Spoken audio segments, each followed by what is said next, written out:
Audie Murphy fought 2 wars. The first war was in Europe, against Germans, against tanks and machine guns and death. He won that war, earned Medal of Honor, became most decorated soldier in American history, killed 240 enemy soldiers, survived when survival seemed impossible. America called him hero, gave him medals, gave him parades, gave him fame. But the second war was harder. The second war was against invisible enemy, against nightmares and trauma and stigma, against society that told soldiers to be silent, against culture that said real heroes did not break. That war lasted 26 years, from 1945 until his death in 1971. And Audie Murphy won that war too, not by conquering, but by refusing to surrender, by speaking truth, by helping others, by changing how America understood its veterans. This is episode 7, the final chapter, the complete story of man who showed 2 different kinds of courage and left legacy that saved thousands of lives. Understanding Audie Murphy requires understanding what he did in combat, not just numbers, not just medals, but actual acts, actual moments, actual choices that separated him from every other soldier. He was not biggest, not strongest, not toughest looking, 5'5", 110 pounds, baby face, looked like teenager even at 20. But something inside him made him different, made him capable of things that should have been impossible. Sicily, July 1943, first combat. Audie killed 3 Germans in farmhouse, saved his squad, first day. No training can prepare someone for killing, for watching life end because you pulled trigger. Most soldiers froze first time, hesitated, struggled. Audie vomited after, but he did it, did what needed to be done, and kept doing it. Day after day, week after week, month after month. Sicily, Italy, France, continuous combat, no breaks, no rest, just killing and surviving and watching friends die. The numbers were staggering, 240 confirmed enemy kills. Confirmed meaning witnessed, verified, documented. Actual number was probably higher, much higher. But 240 was official count. Each one was human being. Each one had name, family, story. Audie killed them all.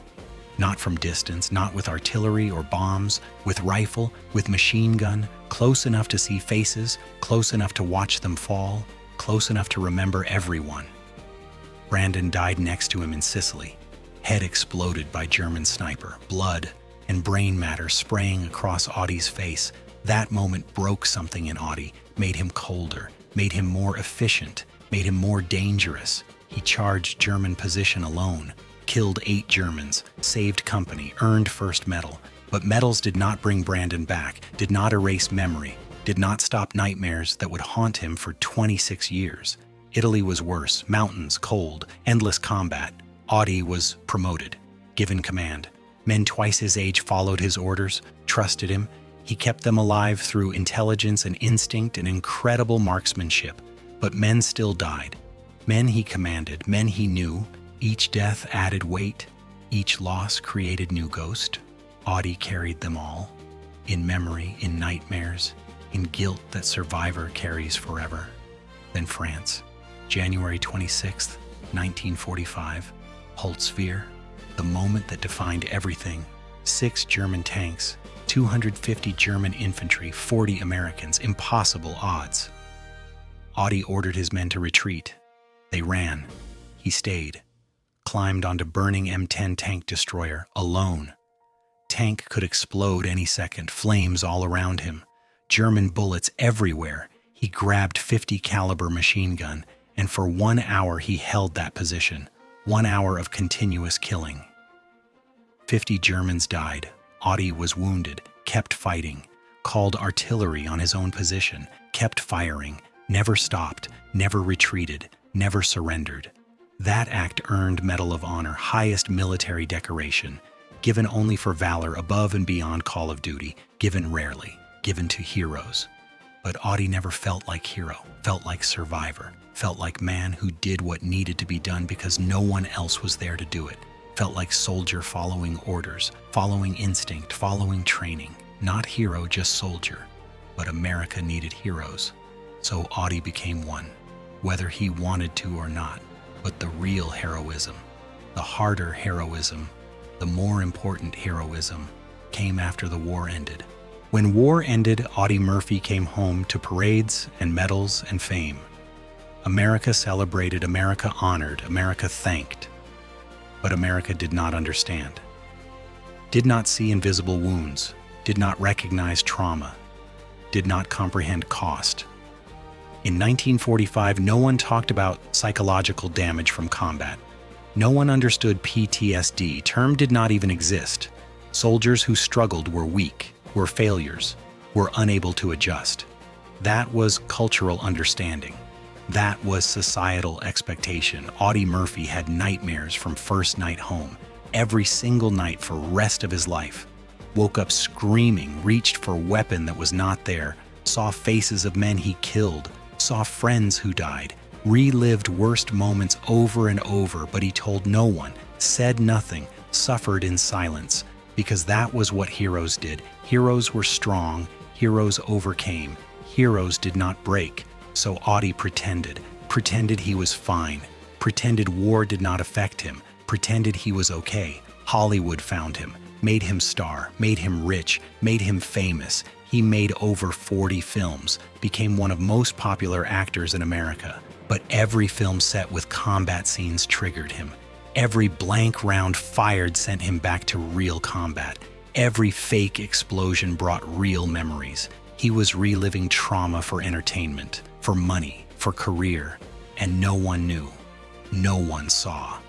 Everyone thought he was method acting, going deep into character, being authentic war hero. They did not realize he was having flashbacks, was barely holding together, was dying inside while cameras rolled. The sleeping pills started. 1 pill, then 2, then 5, then 10, then 20 per night. Barbiturates prescribed freely by doctors who did not understand addiction, did not understand dependency, did not understand they were treating symptoms, not cause. Pills helped somewhat. Forced unconsciousness, created blank darkness instead of nightmares, but tolerance built. More pills needed, more dependency created, more problems caused.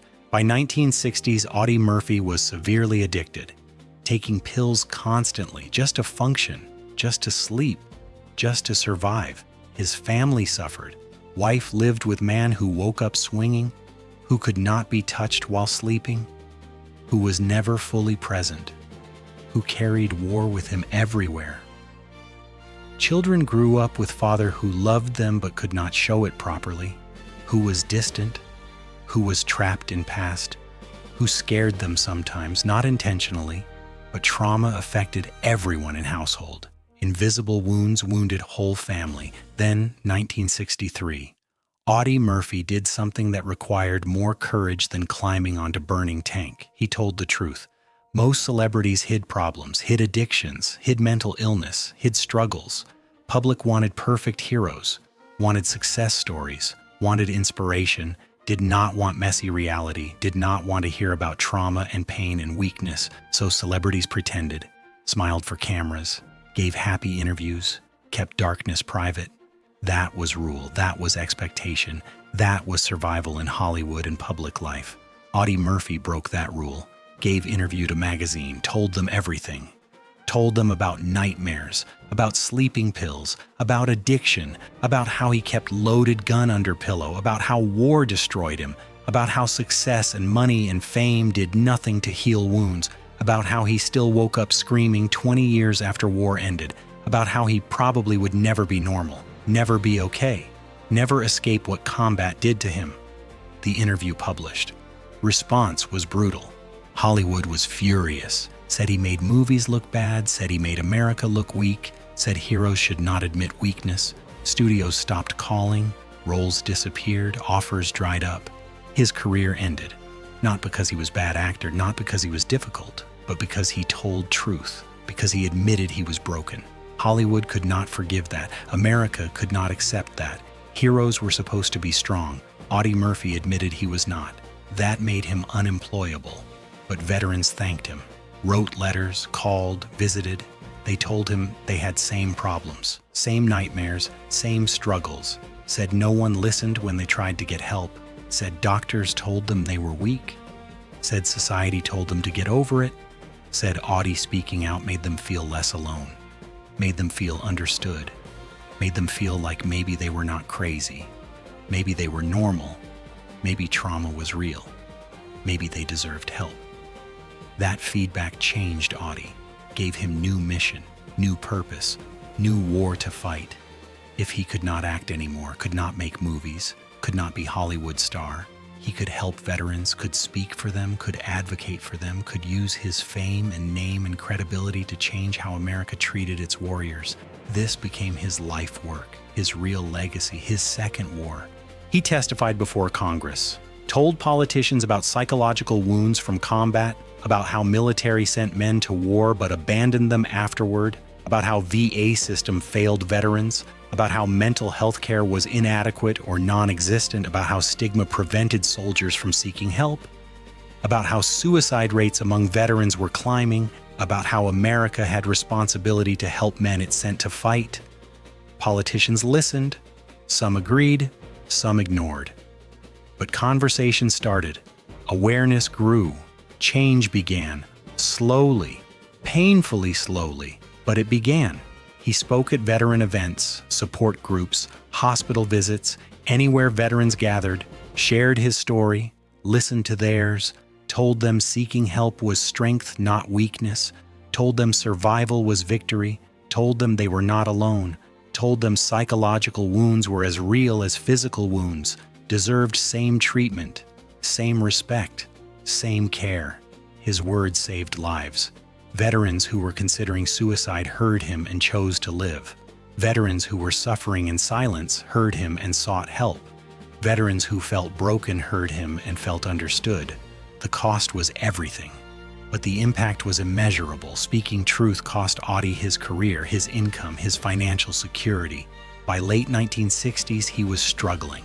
Not broke, but not wealthy like before. Ranch needed money.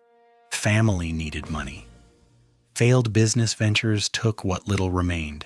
He went from Hollywood star earning millions to man barely making ends meet, all because he refused to stay silent, refused to pretend, refused to be good quiet hero who did not make people uncomfortable. But what he gained was more valuable than money. He gained purpose, real purpose. Not acting, not pretending, not playing roles, but actually helping people, actually making difference, actually changing lives. Veterans wrote him letters saying he saved them. Families thanked him for helping them understand their wounded warriors. Doctors and therapists started recognizing trauma symptoms because Audie described them publicly. Military started acknowledging psychological wounds because Audie forced conversation. He helped establish veteran support groups, places where soldiers could talk, could share, could support each other. No judgment, no stigma, just understanding, just acceptance, just community of people who knew, who understood, who had been there. These groups saved countless lives, gave veterans safe space, gave them hope, gave them tools to survive invisible war Audie was fighting too. The sleeping pill addiction he conquered. 1968, he quit cold turkey, against doctors' orders, against common sense, locked himself in room, suffered withdrawal that nearly killed him, hallucinated, vomited, shook, almost died, but survived. Proved he was stronger than chemicals, stronger than dependency, stronger than addiction. That victory showed other veterans that recovery was possible, that chemical dependence could be broken, that willpower and determination could overcome even severe addiction. His example inspired thousands to seek help, to try recovery, to fight their own battles with substances they used to cope with trauma. He lived with PTSD until he died, never cured, never healed, never free from nightmares. But he learned to manage, learned to accept, learned to live with invisible wounds instead of letting them kill him. That acceptance, that survival, that daily choice to keep living despite pain, that was real heroism, that was real courage, harder than any combat. more difficult than any battlefield, more impressive than any medal. His legacy was not just medals, not just combat record, not just Hollywood films. His legacy was changing how America understood its veterans, how society viewed psychological wounds, how military treated mental health, how civilians perceived trauma. He broke silence, shattered stigma, opened conversation, made it possible for future generations of veterans to seek help without shame, without judgment, without being called weak. When Audie Murphy died in 1971, he left behind more than medals and movies. Audie Murphy died 6 years before PTSD was officially named in 1977. Died 9 years before it was added to Psychiatric Diagnostic Manual in 1980. But his advocacy, his honesty, his courage to speak, all of that laid groundwork, all of that changed medical understanding, all of that advanced recognition when PTSD was finally officially recognized. When treatments were developed, when support systems were created, Audie Murphy's influence was everywhere. His fingerprints on progress, his voice in conversation, his impact in every advancement. His grave at Arlington National Cemetery became second most visited after President Kennedy. Thousands came annually, veterans especially. They came to pay respects, to say thank you, to honor a man who spoke for them when no one else would, who admitted weakness so they could admit theirs, who broke silence so they could speak. His grave became a memorial for all veterans who struggled with invisible wounds, all warriors who survived war but lost peace, all heroes who came home broken. Fresh flowers appeared constantly, letters left by visitors, medals placed by fellow veterans, American flags planted by grateful families. His grave became shrine, not to combat heroism only, but to complete heroism, to man who fought visible enemy and invisible enemy, who won both wars in different ways, who showed courage on battlefield and courage in honesty, who earned medals for killing and respect for healing. Military mental health care improved dramatically in decades after his death, partly because of him. Partly because of conversation he started, PTSD became recognized condition, treatment protocols developed, support systems established, stigma reduced, not eliminated, but reduced. Veterans could seek help, could admit struggles, could get treatment without losing rank, without losing respect, without losing career. Progress that would not have happened without Audie Murphy speaking truth first. Veteran suicide rates remained tragedy, remained crisis, but awareness grew. Resources expanded. Help became available. Not enough help. Never enough. But more than existed when Audie struggled alone with no name for his condition, no treatment, no understanding. His suffering paved way for others to suffer less. His honesty created space for others to be honest. His courage gave others permission to be vulnerable.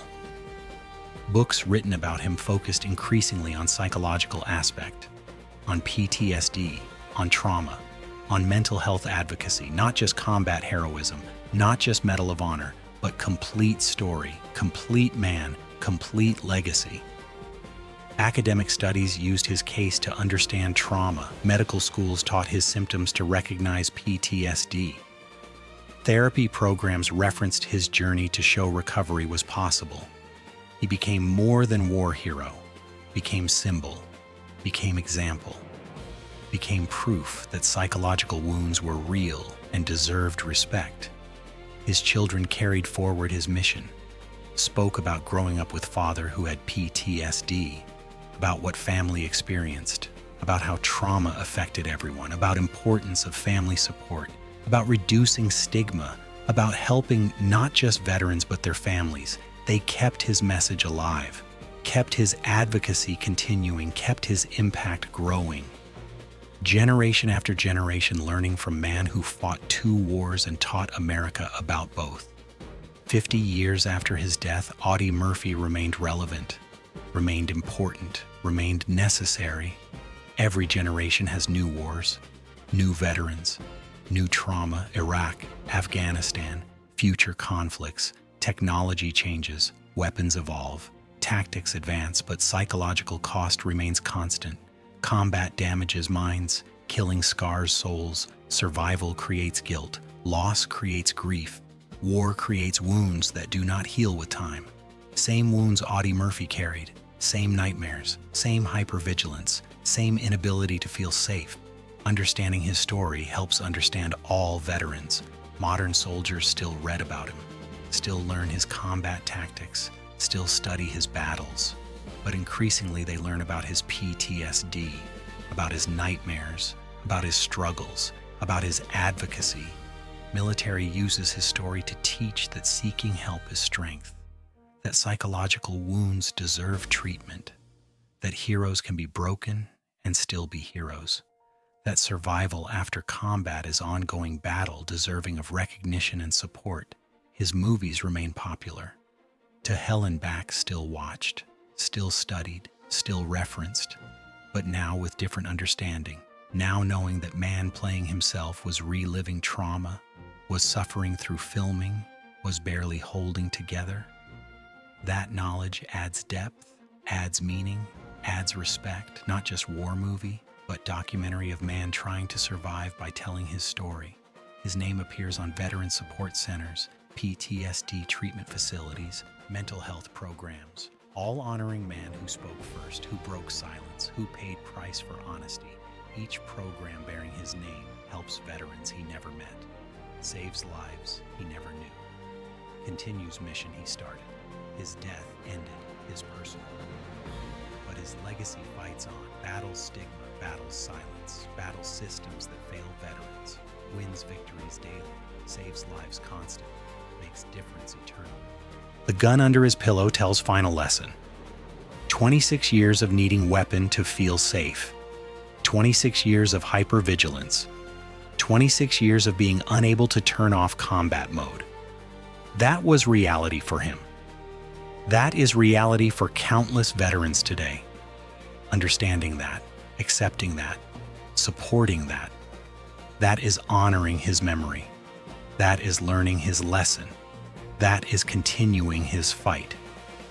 Audie Murphy was 5'5", 110 pounds, farm boy from Texas, dirt poor, no education, no advantages, rejected by Marines, rejected by Navy, rejected by paratroopers, had to lie to get into Army, became most decorated soldier in American history, killed 240 enemy soldiers, earned Medal of Honor, became Hollywood star, made millions, lost everything, fought addiction, battled PTSD, broke stigma, helped thousands, changed America, died in plane crash at 45.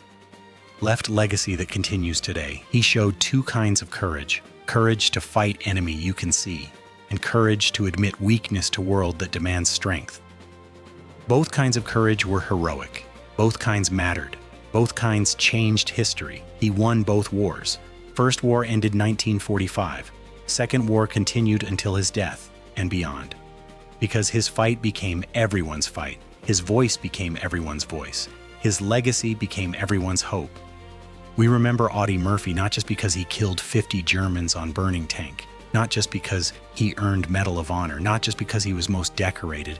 We remember because he was honest, because he was vulnerable, because he admitted weakness, because he helped others, because he showed complete heroism, combat heroism and human heroism, battlefield courage and emotional courage, warrior strength and survivor strength. He was complete hero, real hero. Honest hero. That is why we remember. That is why his story matters.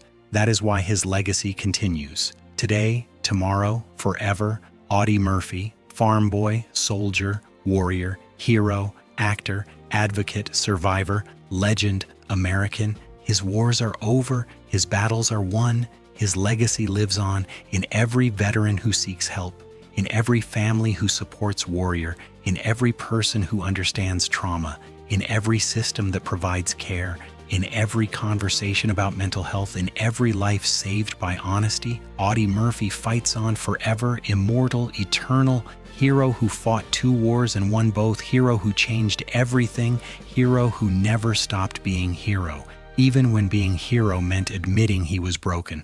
That was true courage. That was real heroism. That was Audie Murphy. Rest in peace, soldier. Your mission is complete, your legacy secure, your impact eternal.